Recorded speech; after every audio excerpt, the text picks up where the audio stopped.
bisnis ini kan harus pintar ngomong gitu ya, biasanya harus harus jago motivasi gitu kan, harus bisa presentasi yang bagus. Enggak, sebenarnya saya mau buktikan, mau lihat nggak buktinya bahwa 90% penentu kesuksesan di bisnis ini adalah sikap ya. Kita sama-sama belajar teman-teman ya. Nah ini buktinya, betul ya. Ini siapa? Pada beri aplaus dulu buat mereka ya. Kalau kita lihat mereka, apakah mereka semua ini jago bicara? Contoh di sini ada yang namanya Pak Afrial. Pak Afrial adalah latar belakangnya seorang kondektor bis ya. Apakah beliau lulusan S1, S2 mungkin? Tidak, tapi bisa sukses di sini, betul ya. Dan ada lagi Pak Sarno, beliau adalah seorang satpam di perusahaan otomotif. Beliau juga tidak tamatan SD, tapi bisa berhasil di sini. Ada juga yang masih muda sekali, paling muda Bapak Yosep, ya. Beliau yang termuda di sini untuk meraih Crown Agency. Beliau juga bisa berhasil di sini. Dan Crown kita, Crown Arya Wirajaya, apakah beliau harus jago presentasi, gitu, harus baru bisa jadi Crown? Enggak ya. Jadi semua bisa karena sikap. Beri aplaus buat para Crown Indonesia ya. Sikap itu membuktikan bahwa dia melebihi teknik dan bakat sekalipun gitu teman-teman. Contohnya gini, saya banyak juga ada yang saya punya grup bahwa dia jago sekali presentasi. Dia adalah marketing handal di sebuah perusahaan. Ada nggak yang punya grup seperti itu? Pintar, jago marketing, ada ya? Oh ya Bu Elsie ada ya, Director of Sales gitu ya. Tapi masih ada beliau sekarang? Tidak ya?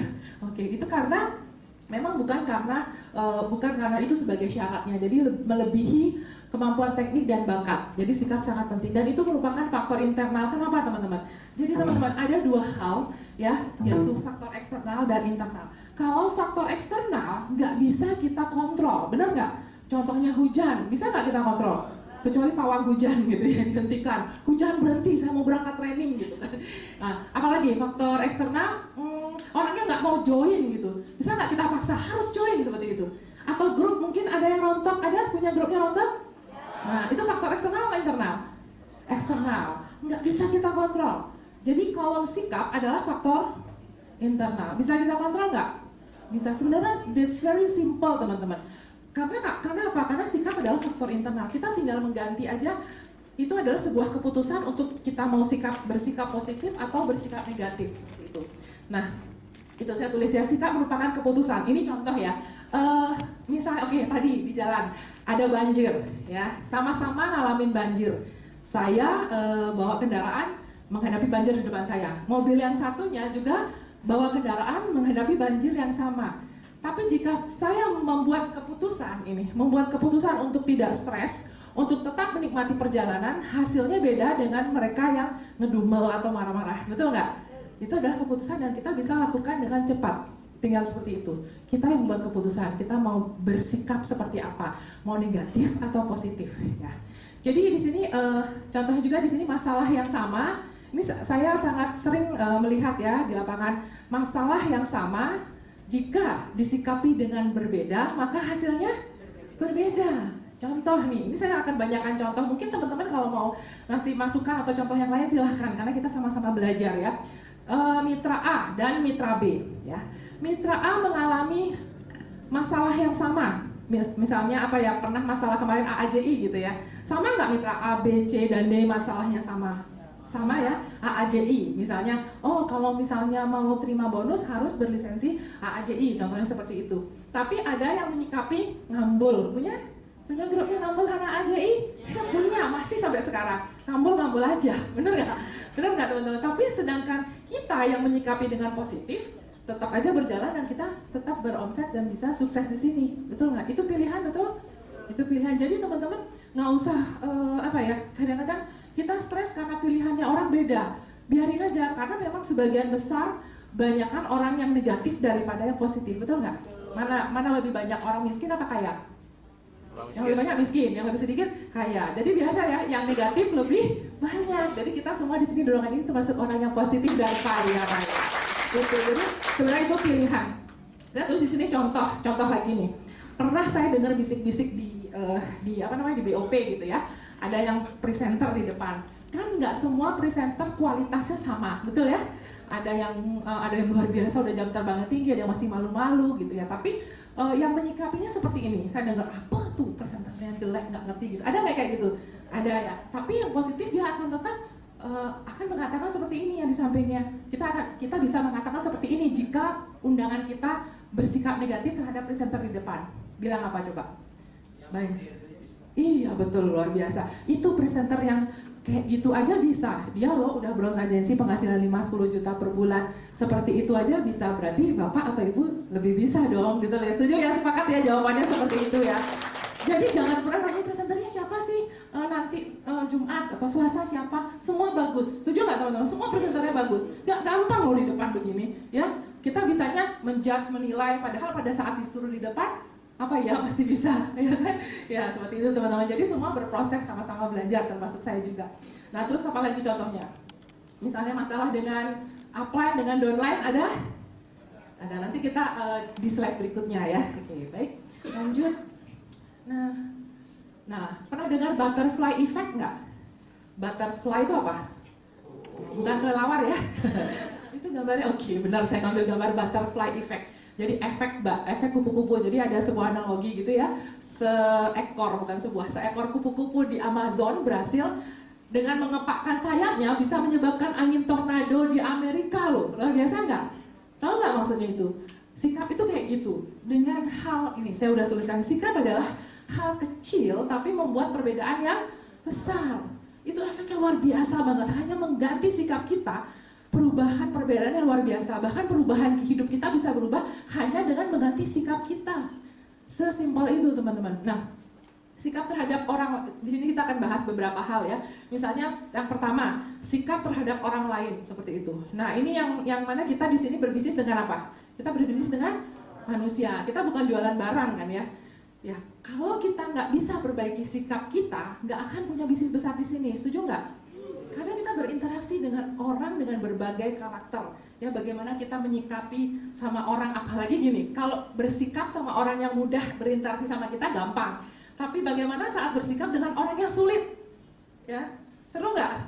Seru ya. Dan banyak kan tim atau di bawah kita biasanya juga ketemu orang yang sulit dan langsung keluhnya ke kita karena mungkin belum bisa bagaimana menyikapi terhadap orang yang tanda kutip sulit ya. Bagaimana kita menyikapinya. Terus yang kedua, sikap terhadap bisnis. Ini sering kita bahas ya di Fast Track, gitu di Rakor. Gini teman-teman, ada orang yang dengan bisnisnya sama, ya kan? Bisnisnya sama kita ya, 3i, marketing plan sama, support system sama. Tapi kenapa kok hasilnya, misalnya mulainya sama, di hari ini kita mulai sama, yuk kita mulai bisnis 3i. Tapi kenapa si A dan si B hasilnya beda? Ini teman-teman ya, teman-teman nggak usah heran, kok bisa ya grup saya ini ada nih, yang si A tuh jago banget, dia adalah top manager di sebuah perusahaan misalnya. Yang si B nggak pernah kerja, ibu rumah tangga biasa, kok si B ini cepet banget jadi bronze. Yang si A ini lama aja masih pelajari aja, kan nggak kayak gitu teman-teman. Karena gini, saat gimana dia menyikapi bisnis ini gitu teman-teman ya. Pada saat kita menyikapi bisnis ini, menganggap bisnis ini kita kecil, hasilnya bakalan kecil ya.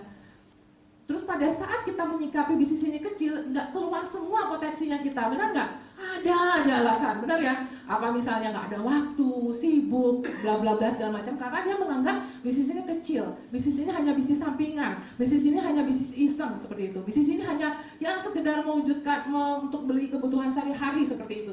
Jadi dia tidak maksimal potensinya. Disuruh beli alat bantu bilang mahal, benar ya? Ada yang kayak gitu ya? Di luaran, di kita nggak ada ya, di ruangan ini nggak ada di luaran, di sini nggak ada. Terus ada kalau kita menganggap bisnis kita besar, ya pasti kita akan berkomitmen dan totalitas banget, benar nggak? Ngerasain nggak? Apalagi nih peserta L1 ya, pasti kita akan yang benar-benar keluar semua potensi kita. Ini terutama ini nih ya, semua yang lagi L1 ngerasa nggak? Yang tadinya pemalu, benar? Terus kan jadi malu-maluin, ya. Panas, dia agro, wah masa dia bisa, saya nggak bisa, dia makan nasi, saya makan nasi, benar nggak ya? Panas ya, ini hari keberapa sih? 6? Hari ke-6, udah panas banget ya. Iya kayak gitu ya. Terus apalagi ya, misalnya pemalu, terus biasanya nggak ramah atau judes sama orang, sekarang kita tiba-tiba gini, PDKT gitu sama orang, tiba-tiba iya kan dia jadi Pak Arya kemarin ya, prospecting itu tiba-tiba jadi ramah gitu ya.